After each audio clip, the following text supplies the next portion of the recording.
Coming to you from his studio in downtown San Francisco, this is the Backstage Bay Area podcast. And now, here's your host, Steve Roby. This is Steve Roby for Backstage Bay Area, and today I'm speaking with Vince Wilburn Jr., who is Miles Davis's nephew and has both toured with and recorded alongside Miles on many legendary recordings from 1984 to 1987. He now co-manages Miles' estate and ongoing business. Vince also arranged a 4-night Miles Davis Centennial concert series at SFJAZZ, featuring a different focus for each segment, and performed at the final show. Hey, Vince, it's a pleasure to be speaking with you about these historic musical events that took place in San Francisco. Welcome. Hey, Steve, thanks for having me. How you doing? I am doing good. It's couple days after the concert. My head is still trying to get back together of what a monumental series of events you put on at SFJAZZ. So from the bottom of my heart, thank you for doing this. It was just an extreme pleasure to watch each moment of the shows. It was amazing, man. My cousin and I put it together, but I would run things by him. That's Miles' son, Aaron Davis. I don't know if you met him. No. Yeah, that was So I had a few questions for you today that I would like to weave into an article on the final segment of kind of a perspective of looking back at the 4 shows and also focusing on the last night's concert. So from your perspective, when did the idea for this 4-part Miles Davis Centennial tribute at SFJAZZ first take shape, and what did you want the series to express about Miles beyond the usual legacy narrative? Well, we've done it before a few years back, and we did sketches of Miles. We did Kind of Blue, MEB, the Miles Electric period, Miles Electric Band, and we had Miles from India. And so for this year, I always loved Doo-Bop, and Uncle Miles. And people don't know this. He was checking out a bunch of hip hop, different hip hop artists. Right. Yeah, I think he invited Tribe Called Quest to his Tavern on the Green birthday party, and he had his ear to everything, So it's not surprising that when he started to do the project Doo-Bop and the way it turned out, it's like Miles had the Midas touch on anything. Uncle Miles, anything he set out to get into. Right. That's how quick his mind was, double Gemini. That's the way he I mean, that encompasses who he was and is, you know? Yeah. So I said, well, let's do something different. And we're always trying to draw different audiences, And so the Miles from India was enormous. We played there 2 or 3 times in San Francisco. So I was thinking, let's showcase Doo-Bop, and Easy Mobile is a great friend of mine. He lives close to me here in California, in LA, and we put it together. But Moby didn't know how he wanted to present it, right? Mm-hmm. I said, man, listen, just let's get somebody to let's get a panel, and let's get somebody to moderate it. And we both came up with Sway. Right? Right. Who is from the Bay Area. Yeah, Oakland, right? Right. And so then we've added my man, Chris, the other DJ, for that flavor, for a youthful flavor, and who's also from the Bay Area. Yeah, Vallejo. I got that from Uncle Miles. I got the using, letting, reaching out to artists, and letting them bring something to the table, like he did with all his bands, A wide spectrum. A wide spectrum. Yeah. And that's what happened. And that's what the people, for 4 nights, that's what the people in the Bay Area and SFJAZZ, that's what we shared with them. Have you ever done a 4-night series before like this? Yeah, we did it. We did it with Miles from India. Instead of the Doo-Bop. Oh, okay, yeah. And so I kind of knew how to move. We did one with Glasper once, with Robert Glasper. Right. an evening with, you know, Miles and hip hop, that kind of thing. So collaboration. All right. So, you know, we're actually, you know, working with Q-Tip for a Miles collaboration that he's working on. And I just got a call from Terrace Martin, and he wants to do a collaboration. Wow. Then we just had Greg Hutchinson, the great great drummer, who did a Miles-inspired album that just came out. How long does it take to put something like this, what you guys did, together? I mean, 6 months, years? I think if I'm not mistaken, talking to SFJAZZ, we were about a year out because they need time to put it together and promo and get the right you know, the right to shape it, you know. Yeah. And so it was a year, at least a year and a half out. Jeez, wow. And then everybody wants to do something for Miles, a centennial. Sure, you know? SFJAZZ has always been like, that's I call it my home away from home, you know, with Randall Klein, who was a great friend, and with Terrence. Right. Terrence, my man too, you know. Yeah. So. And plus they were also doing a series of education series up for Miles in the smaller room, the Joe Henderson Lab too. So Dr. Henderson, yeah. It's a great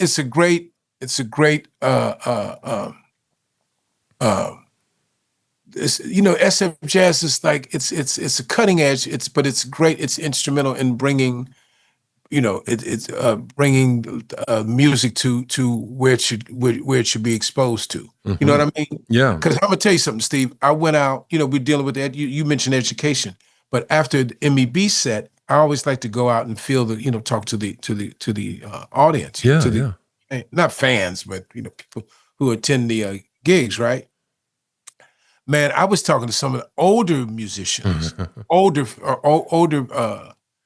people they attended the concert who were older than myself, and they were saying, "Man, you know, you all are you're interpreting the music of these iconic, you know, this iconic electric period, but you're putting your own spice to it." Yeah. And you're taking us on a journey. And that was music to my ears, because we can't, of course, we're not the musicians that played on these records, you know. But what we're doing is giving our love for number one, Miles, Uncle Miles, and things we've learned from Uncle Miles that he taught us, and sharing it with the world, you know. Yeah. I always say we're not those iconic musicians that played on these records, but we've learned so much from being around them and playing with them that we want to take you on our journey. Yeah. You know? So, and we're not a tribute band. I hated that word. We just to, you know, make it public. We're definitely not a tribute band. It's just the love that we have for this music. Right. You know. Right. Well, you're all about keeping his spirit and legacy alive, and that came through for me. Steve, I have dreams about Uncle Miles, and all I see is his face, and he smiles, and he disappears. But they're very vivid, and they're not scary. They're very comforting, you know. Wow. And so I hope that these messages are that he's digging what we're doing. You know, in fact, I know they are. So the celebration moved from Doo-Bop, as you mentioned, to the Gil Evans collaborations, then to the acoustic years with Eddie Henderson, Javon Jackson, and Big Chief on stage, all three together, the legends there. Then to and then to the electric music. How involved were you in shaping that arc, and why was it important to tell Miles' stories across these very different musical worlds? Because it's the periods that stood out in my mind, you know, that I learned a lot from, and I'm sure a lot of us did. You know, as vast as his career was, I was talking to Lenny, and I said, Lenny, I had this idea for these 4 nights, and let's start mapping. Lenny's like a brother to me. You know, I've been knowing Lenny since I was 14. So I call him Machine Gun Lenny White. So I reached out to Lenny. I said, Lenny, you know, I want to do these nights, and I've been offered these nights by the SFJAZZ. So instead of sketches of Spain, let's do sketches of Miles with the small, you know, a small, not so big. You know, plus we couldn't we couldn't fit the entire orchestra in the minor, Right. minor hall. So let's do a condensed version. So he said, man, Gil Goldstein. So I called Gil, and I knew Gil worked with Gil Evans, Mm-hmm. And that was, then we had that locked in. So Lenny's going to play. And we 3 years ago, we had percussionists, but Lenny just played all the percussion and all the drums this time. So then for Kind of Blue, I said, Lenny, that's another great period. And I was thinking, we did a thing at the Hollywood Bowl, a concert with the Jimmy Cobb, Javon, Mm-hmm. I think it was Larry, I forgot who was playing piano at the time. But that was a great band. Mm. And I think Duck was on that too. Javon Duck and somebody else. Anyway, so I thought about that band again, that Kind of Blue period. And so I thought about Lenny. So I said, Lenny, let's go with who should we put that, who should we put together for this the Kind of Blue tribute. So we called Patrice. Everybody we called was down. We called Dr. Eddie, he was down. Buster was down, but Buster couldn't make it, so we had to use a Rodney Whitaker a few years ago. And Javon and Duck and Donald had Big Chief. Yep. And it was killing. Oh, right? And so the Miles from India, Lenny and I, we did double drums for that. And that was beautiful because, we call Yusuf Gandhi, who spearheads the Miles from India night, evening. And he knows he's got the contacts with all the Indian musicians. And I've worked with the Miles from India producing that record with he and Bob Belden. And we were nominated for a Grammy, but I think we lost to the Brecker Brothers back then. Mm. So that was well received. Yeah. The Miles from India. And then of course the electric period with MEB, with Miles Electric Band. So we kind of figured out it would fit, and it kind of covered a few of Uncle Miles' important parts of his career. Yeah. So that's how we put it together. Just my quick comments about the Kind of Blue shows, the afternoon show and the evening show. Mm-hmm. Patrice Rushen, I think, was kicking those boys even harder, pushing them harder. Her solos were jaw-dropping, man. Patrice again, here is another musician who I've known since I was probably 15, 16. And she's a force to be reckoned with. Oh, man. And she's like a sister to me. Her and Ndugu, the Ndugu Chancellor, Ndugu, I used to call Ndugu the Godfather. So, they came up together at Locke High School, and my friends play in Patrice's band. So she's when Lenny and I talked about that band, Patrice was the first call. Oh, so glad you had her on the bill there. She was amazing. She's incredible. Incredible. So as someone who has performed and recorded with Miles, what do you feel people still misunderstand about the way he evolved from acoustic jazz to orchestral projects to the electric band? What's still the people you talk with, what's their misunderstandings about Miles? Steve, he never looked back. I lived with he and Aaron out in Malibu, and he never even, he didn't have Kind of Blue at the house. He didn't have sketches in there. He didn't have the vinyl, the records, the tapes. He was always looking forward, looking towards what the next project would be. Sounds. I tell the story about MTV was prevalent in the 80s when I was living with them. And he would have the sound turned down, right? But whatever he was working on musically, be it a studio or a board tape from the concerts, he taped everything, recorded everything. He would have something playing, be it a studio, something he was working on in the studio, or a live concert. And you got to picture this: the trumpet was close by, and he had a Yamaha Baby Grand in the living room. Mm-hmm. So he would, and he painted. So he's got this dining room table full of paints and canvas. The TV is on, but the sound is down. So if it was something that he dug, he turned the sound up. And that's how, he checked out Scritti Politti for Perfect Way, Human Nature, because Michael Jackson's video was playing often. Toto, Cameo. He even did a Tina Turner. Wow. So What's Love Got a version of it. He'd play along with them or with the sound? Yeah, he played a melody, but his melody was so slick that it was like it just complimented the artist, you know. Wow. Then he would call the label and have the record label send over the records of that particular group. It was amazing to even watch that. What a visual. Hey, Steve. And he changed clothes 5 or 6 times a day. I don't know anybody to change clothes like that. So that's how his mind worked, you know, it's so creative, you know. Yeah, yeah. And he cooked his booty off. He'll make you some bouillabaisse or some pasta with anchovies or some fried fish. Oh, it was incredible, man. Wow, incredible. And he swam down there at Pepperdine. I mean, it was so much going on that it's like, how does he do it? You know? Of course, the day. Yeah. When you think about night 4, the final night in the series, and the Miles Electric Band, what makes this music especially important to present live today? And what do you hope audiences hear in it beyond the label of fusion? Well, I hope they hear the progression of where Uncle Miles was going, or what motivated him, or what made him move in those different sounds. You know, everything is vast in it, but it's all, the common denominator was Uncle Miles. You know, think about it. You know, modal music with Kind of Blue, right? Right. The thread is Uncle Miles. Sketches with Gil. Gil and Uncle Miles were like brothers.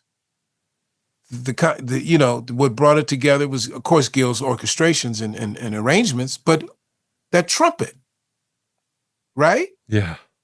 And then with the hip hop, with Doo-Bop, with Moby, you know, he heard it and he was ready to you know, he just let the tape run, and with Moby's production, and he played over that. Anything he ever approached, he always made it his, you know, he put his stamp on it. Sure. He talks about that with Tutu and the Mandala, you know?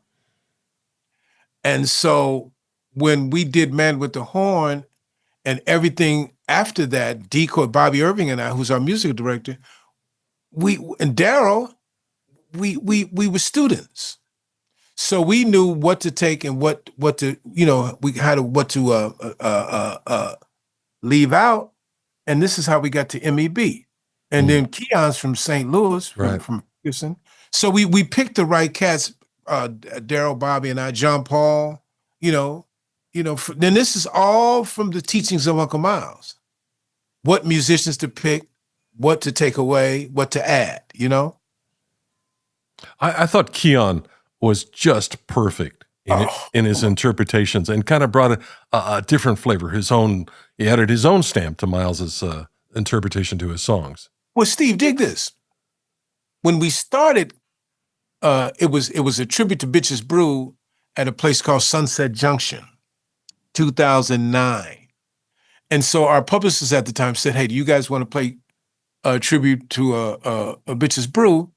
And I said, yeah, her name was Karen, right? I said, Karen, I'll put a band together. My first call was Wallace Roney. So it was Wallace, myself, Daryl, Darren Johnson, who played with Uncle Miles. We had 2 keyboard players, Bobby, Fausto Cuevas on percussion, and Young on percussion, and J-Rock on turntables. You know, and that was 2009. So that was the you know, the start of MEB. A tribute to Bitches Brew. Right. But you know, Wallace and Uncle Miles were tight. So, you know, after that band, then we knew we were on the right track, you know, because Wallace dug what we were doing, and you know how tight he was with Uncle Miles. And then we lost Wallace to COVID, you know, and that was horrible. Yeah. And so we started handpicking trumpeters that we knew would be the right fit, you know, for different tours that we were doing, you know. And then we locked in on Keon. But I mean, Etienne, Nicholas Payton, Christian Scott, Jeremy Pelt, we had, all the cats. Etienne, I said Etienne, right? Etienne Charles. It was like, whoever stepped in, smoked, killed it. Yeah, absolutely. Keon did We had the top 10 trumpeters on the reading in the phone. world. and ready, and more to, cats were ready. Ambrose Ackerman Sewer, he wanted to do it, but scheduling wouldn't permit it, You were, I think, if I remember correctly, I talked to Roy about it a couple of times, and Roy Hargrove, and he couldn't make it schedules, Yeah. So God bless Roy. Absolutely. You were close enough to Miles to see how he worked from the inside. What did he demand from musicians in rehearsal, on stage, and in the studio that still shapes the way you approach the music now? Well, you know what, Steve? Demand. It's like he let you feel your way. He had this uncanny way of choosing musicians to either figure it out or he would help you figure it out, but he would put them together. Like he did, like if you talk to Lenny about Bitches Brew, he heard something, Lenny and Don Elias and Chick and Dave, all those guys to put this brew together. He told Lenny, I don't know if you talked to Lenny, he said, Lenny, you're salt. Yeah. I did talk to Lenny. In the pot. And that's heavy right there. Right. So he just knew he had this thing of knowing to pick a musician and what he can get out of each musician he handpicked. I heard that when with Herbie and Tony and Ron and those guys, when he picked that quintet, he was upstairs. He didn't even, he was listening to them on the intercom and listening to them run over the songs, Yeah. Just so he could hear what he probably already knew when he picked those brilliant musicians, Talk to me. Go ahead. He had a thing. He just had a thing to do, and this is what I learned from him. And luckily, the musicians that I picked, it feels that that way because it's you hear and you feel something, and it adds to what you're trying to bring out to the audience. Talk to me a little bit about night 4, the final segment in the show. You did not scrimp a bit on trying to get that sound perfect.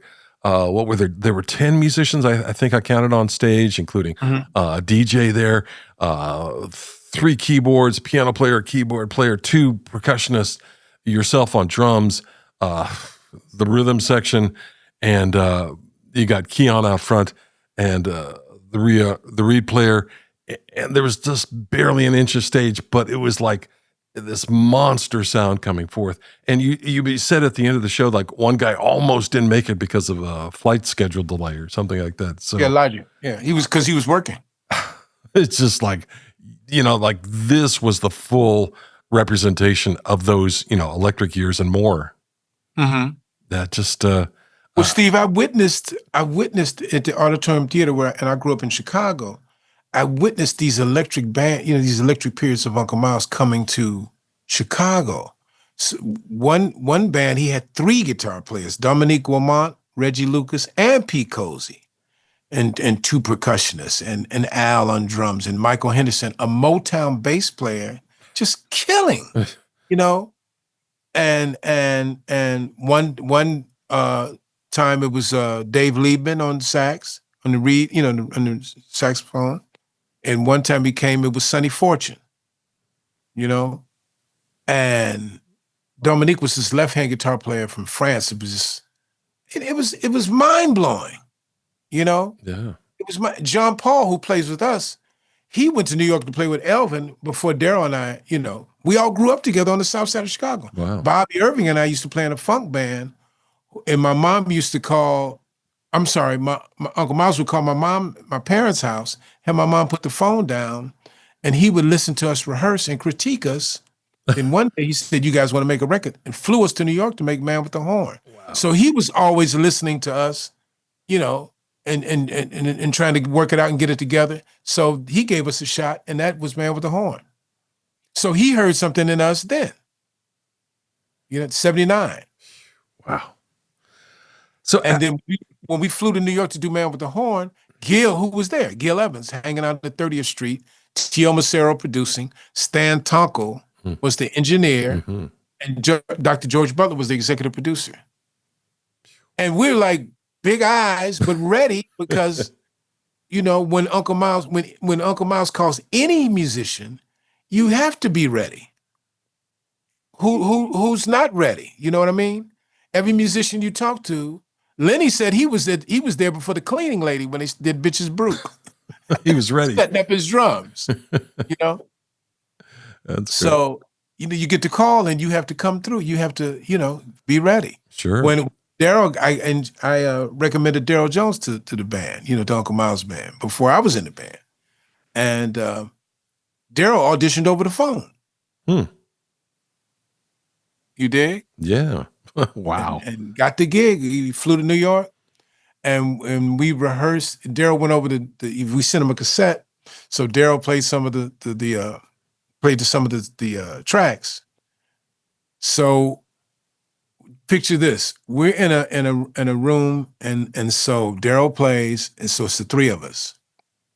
I go in the room with Uncle Miles. He says, "Tell Daryl he's got the gig." I come back out the room to tell Daryl, "Hey, Daryl, you got it." You know what Daryl told me? Now, my boy from Chicago. Daryl says, "Hey, man, that's great, but I got to hear it from Miles." So, you know, it's when you think back about it, you know, and how we all got the gigs and had Uncle Miles in our lives, it's stellar, man. It's incredible. Yeah. You know, but we're all ready. All of us. After you get the call, you got to be ready, Steve, you know? Yeah, especially when it's Miles Davis. Yeah, right? Yeah.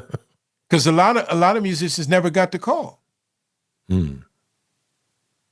Unfortunately, you know? Yeah. After seeing how audiences have responded across all four nights, what do you hope this SFJAZZ tribute leaves behind as a fuller understanding of Miles Davis, not only as a trumpet player, but as a band leader, a listener, and force in modern music? Well, you just said it, you know, to try to just take away a period of Uncle Miles that you dug, that you liked, you know. I remember my dad used to have these record listening parties in the basement. So some of his buddies, didn't like the electric period. Some of his buddies, you know, rather they wanted to listen to the acoustic side of Miles. But when I'm listening in my bunk beds, I'm hearing some of the acoustic period, some of the electric period, and it was all amazing to me. So after my dad's parties, the next couple of days, the next day, I would go down and play all these records that he had stacked up playing the night before, you know, and I'd get something out of Kind of Blue, Miles Ahead. I'd go to Get Up With It. I'd go to On the Corner. I'd go to Miles in the Sky. You know what I mean? Yeah. And I'm a kid, you know, gravitated toward the album covers maybe, not understanding the music, had my drum set right there, but I said, this is it. You know, this is what I want to do. And so when he would come to Chicago, I'd have my parents let me stay in the wings with Uncle Miles, and they would sit in the audience. Then Steve, I saw it. I had a bird's eye view. So Tony Williams told Wallace, he said, man, the way Vince used to stare at me, I knew he was going to play drums. So it doesn't get much better than that. And then you're around the man, and you know, and anything he sets out to do, he does it with excellence. You know, hey Steve, picture he's looking at something on TV, whatever it is, and the sound is down. And then he turns the volume up and he just plays the melody to whatever it is, and you're like, wow, it blows me away. Gosh. Oh, it was chills. Blew us away. It blew us away. So he's only one musician that's ever played with Prince and Charlie Parker. That's bad. Exactly. Yeah. You know, figure that out. If you're around somebody who changes clothes 5, 6 times, who's got the trumpet close to him, who's always at the piano, it's a genius. He's a genius, and it always evolving, never resting on laurels, never listening to all the iconic music that he's recorded in the past, right?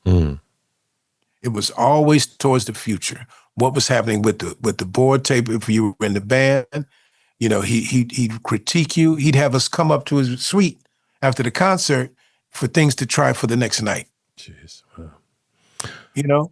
So I had a cassette of the quintet, and he took it from me. When you had those Sony Walkmans, remember? Yeah. He didn't want me to listen, and not to knock that period, but he was always pushing the envelope. Mm. He didn't want us to read what critics wrote, good or bad. Mm. That didn't do it for him. What did it for him are the musicians that he handpicked and what we were playing at the time. So my final question for you is, what's next for you? What's next for the estate? You mentioned the other night that Doo-Bop is coming out in April. And what else is on the horizon? They're going to re-release Doo-Bop. They're going to re-release, we're doing a Kraft. Records is doing a Miles 1955. We're doing a love story, a 1949 movie when Miles fell in love in Paris with Idris Elba, the young actor, and produced by Mick Jagger. And